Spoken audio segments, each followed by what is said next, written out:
Time is the most valuable treasure we humans have, yet most of us treat it like trash. We waste it, throw it away, and assume there will always be more waiting tomorrow. But tomorrow is never guaranteed. The clock never stops. Think about this. Money lost can be earned again. Friends lost might be found again, but 1 minute wasted never returns. No matter how rich or powerful you are, you cannot go back and buy yesterday. This is the story of Daniel, a boy who lived as if he had endless time. He thought, I can do it later, I can fix it tomorrow. But slowly, his laters collected into big regrets. And yet, through pain, guidance, and slow change, he learned to respect time again. His journey is emotional, his mistakes are common, and his recovery is real. Perhaps his story will wake you up before your clock runs out. Daniel grew up in a small town. His world was safe, warm, and full of people guiding each moment of his life. In the mornings, his mother shook him awake for school. Daniel, get up, you'll be late, she called from the kitchen, already preparing breakfast. At the dining table, his father asked, do you have your homework ready? At school, Daniel never worried about what to do next. The bell rung. That meant lessons. Another bell rang. That meant it was time for play. When classes ended, his friends grabbed him by the arm. Come on, we're playing football. He joined without hesitation. The hours were full, not because Daniel managed them, but because others did. Parents, teachers, friends, they created structure around him. He never asked himself, how should I spend my day? His life was already designed, and by following it, he felt happy and balanced. Evenings ended with dinner at home, laughter with his parents. Sometimes stories from his grandmother about the old days. His childhood painted his memory with warm colors. Joy, certainty, comfort. In those golden years, Daniel thought life would always feel like that. He didn't understand how quickly the seasons were flying. After finishing high school, Daniel moved to the city for college. His parents hugged him proudly as he left. This is your bright future, they said. At first, Daniel felt excited. The city was wide and alive. Nobody shouted at him to wake up. Nobody forced him to study. Nobody told him how to use his evenings. For the first time, his time was completely his own. Freedom. He thought he could sleep until noon, watch movies all night, or stay on his phone without guilt. I'll study tomorrow, he told himself. I'll join a club next week. Why hurry? I have years ahead. He felt clever for not rushing like other students. He laughed when he saw classmates spending evenings in libraries or practice rooms. They're wasting their youth, he joked. But he didn't see that he was wasting the only thing youth truly gives, time. At first, nothing looked wrong. Daniel delayed assignments but managed to submit them last minute. He missed classes but copied notes from others. He wasted late nights but slept during lectures. But slowly, the results arrived. His grades fell from good to average, and from average to poor. Opportunities floated past him silently. A professor announced an internship program. Submit your application by Friday, midnight. Daniel thought, I'll do it later, maybe Thursday. Thursday became Friday morning. Friday morning became Friday evening. When he finally opened the form, the portal was closed. Another time, his classmates joined a project for a science fair. They invited him. Come on, Daniel. It'll be great for experience. He shrugged it off. Maybe next time. But when their project won recognition, he felt a sting of emptiness. In his hostel room, Daniel spent hours scrolling social media, staring at other people's photos. Everyone seemed busy, smiling, moving forward. He told himself, it's okay, I just enjoy life differently. Yet deep inside, a quiet voice whispered, you are wasting something precious, and you know it. By the second year, the cost became clear. His friends, once close, began moving further. They formed study groups, found internships, built new connections. They had little time for someone always later. Daniel found himself alone in his room, phone glowing in darkness, heart growing heavier every night. He began sleeping late, eating irregularly, skipping classes. Sometimes weeks passed with nothing meaningful achieved. One evening, he received a message. The results for the academic scholarship were released. Two of his classmates had won, the same classmates he once mocked for studying too much. Daniel stared at the screen. He had been eligible too, but he had missed the deadline to apply, all because of his habit of "I'll do it tomorrow." That night, Daniel lay in bed unable to sleep. He whispered, "Why did I waste so much? Where did my time go?" His chest felt heavy. Tears slid quietly, and for the first time, he realized time was not infinite.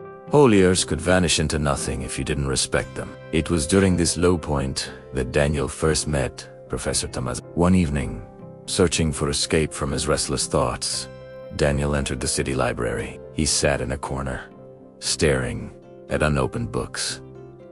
His face carried exhaustion, not of the body, but of the spirit. Nearby sat Professor Thomas, a retired teacher in his 70s. He loved the library's silence. He noticed Daniel staring blankly and after some time walked over. "Young man," he said kindly, "you looked like someone carrying a heavy load." Daniel forced a small smile. "I'm fine, sir. Just tired." Thomas pulled a chair and sat. "Tired from what? Work? Or from wasting what you already know is precious?" The words pierced Daniel. For a moment, he said nothing. Then the truth spilled out. "I used to be happy, sir. My school life was great. Parents, teachers, friends, everything was on time. But here, I've wasted so much. Every day I say tomorrow, and now years have gone. I lost exams. I lost scholarships. I lost my energy. Sometimes I wonder, have I ruined everything?" Tears blurred his eyes. Professor Thomas listened with patience. Then he spoke softly. "Daniel, you are not broken. You are blind. Blind to the value of time. Do you know what time really is? It's not hours and minutes. Time is life. Waste your minutes, and you waste yourself."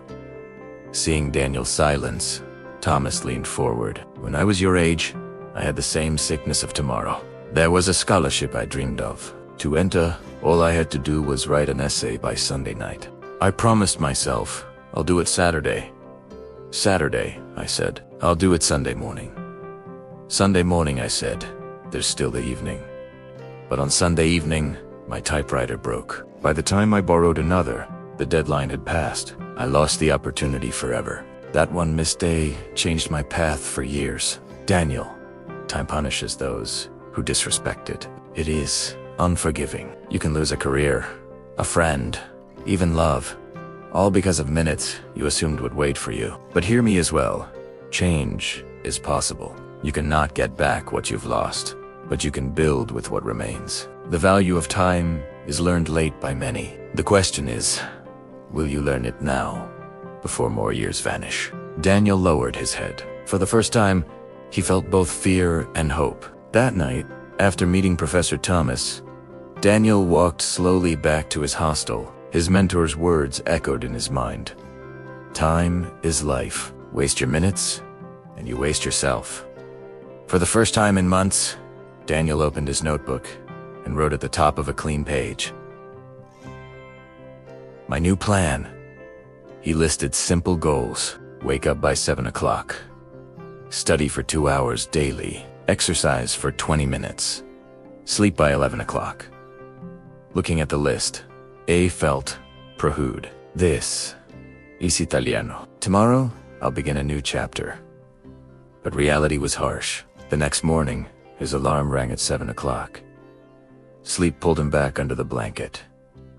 5 more minutes, he whispered. Those minutes became an hour. By the time he rose, his plan was already broken. He carried guilt through the day. At night, instead of fixing it, he drowned his frustration with endless scrolling. Days later, in the library, he confessed to Professor Thomas. I tried, sir. But I wake late. I waste time. My plan is useless. The old man smiled gently. Daniel, this sickness cannot be cured in one day. Do you expect to repair years of neglect overnight? Respecting time is like training a weak muscle. You cannot lift heavy weights on the first day. Begin small. Do one task today without delay. Just one. Tomorrow, add another. Slowly, Minutes will become habits, and habits will become your life. Daniel noted for the first time, he realized recovery itself required time. Ironic, but true. The next day, Daniel gave himself one goal. Finish the assignment today, not tomorrow. When temptation came, relax. Do it later. He remembered the professor's words. His hands shook as he forced himself to begin. Minutes passed, then an hour, then 2. That evening, he looked at the completed pages. The assignment wasn't perfect, but it was on time. He smiled faintly. So this is how it feels to respect time. It was just one assignment, but it felt enormous inside him. Step by step, he began stacking small wins. One week, he completed every piece of homework without delay. The following week, he committed to a daily 10-minute walk. At first, his body resisted. Laziness whispered, "Stop." But he pictured the wasted years behind him, and the fear pushed him forward. Each small win was still fragile, but it gave him courage to try more. Chain never walks in a straight line. For every step forward, Daniel stumbled twice. After 2 weeks of progress, he fell back into old habits. One evening, he said, "Just 10 minutes on my phone." 10 minutes became 4 hours. He slept at 3 a.m. The next day, he missed classes. His notebook of my new plan sat accusingly beside him. Frustrated, he told himself, "I'm useless. I'll never change." Luckily, he met Thomas again in the library. With guilt, he admitted everything. The professor listened and then said, "Daniel, you are learning the most important truth. Respecting time requires patience with yourself. Falling asleep wasted is not the end. Staying asleep in regret is fail today, but stand up tomorrow, earlier than before. Time forgives no one, but discipline forgives yourself." Encouraged, Daniel restarted. He reduced phone time using alarms. He made a rule no phone until after study hours. He still slipped often, but the time, the recovery was quicker. His growth was not fast, but it was real. By the next semester, Daniel's habits began shifting. He was not transformed magically, but things looked different. He woke earlier 3 or 4 days a week. He studied daily, sometimes 1 hour, sometimes 2. He practiced consistency in small ways, such as ironing his clothes every Sunday or calling his parents on time each weekend. These small acts seemed ordinary, but together they began to shape his character. He felt slightly more in control, slightly more energetic, slightly less empty. Most importantly, Daniel stopped saying, "I'll do it tomorrow." Instead, he forced himself to whisper, "Do it now." Still, depression lingered. He often envied his classmates who seemed far ahead, but instead of drowning in comparison, he tried to focus on his next minute. This minute matters. This minute is mine. At first, Daniel focused only on studies and routine, but slowly, he realized another truth. Time is not just about tasks. It is about relationships too. He remembered the lonely nights when his hostel felt like a prison. He decided to spend his hours differently. He joined a small campus debate group, even though public speaking scared him. Week after week, he sat listening. At first, he barely spoke. Eventually, he shared a few sentences. Surprisingly, he made new friends there. They weren't hundreds, just 2 or 3, but genuine. They studied together, laughed after meetings, shared meals. His evenings, once silent, now held conversation. Months passed. Daniel's once wasted days became busier. He still stumbled, but his consistency was visible. More than the outside progress, Daniel felt an inner change. At night, when he looked at the clock, he no longer felt crushed by regret. Instead, he thought, "I've used these hours with purpose." His professors noticed real growth. His friends respected his reliability. Even his parents, hearing him speak with energy during weekly calls, said, "Daniel, you sound different, stronger, focused." One night, after finishing an internship report on time, Daniel sat alone at his desk. The hostel was quiet. He glanced at the ticking wall clock. For the first time, he smiled at it instead of fearing it. Whispering to himself, he said, "I cannot buy back the years I wasted, Take your gun, but I will not waste the rest. The clock never stops, but I can walk with it, not against it. Daniel's journey teaches us the deepest truth. Time is not just minutes, it is life itself. We waste minutes believing they are small, but small minutes multiply into years. We think tomorrow will fix today, but tomorrow is only today repeated. If you feel you have wasted years, don't despair. Begin small.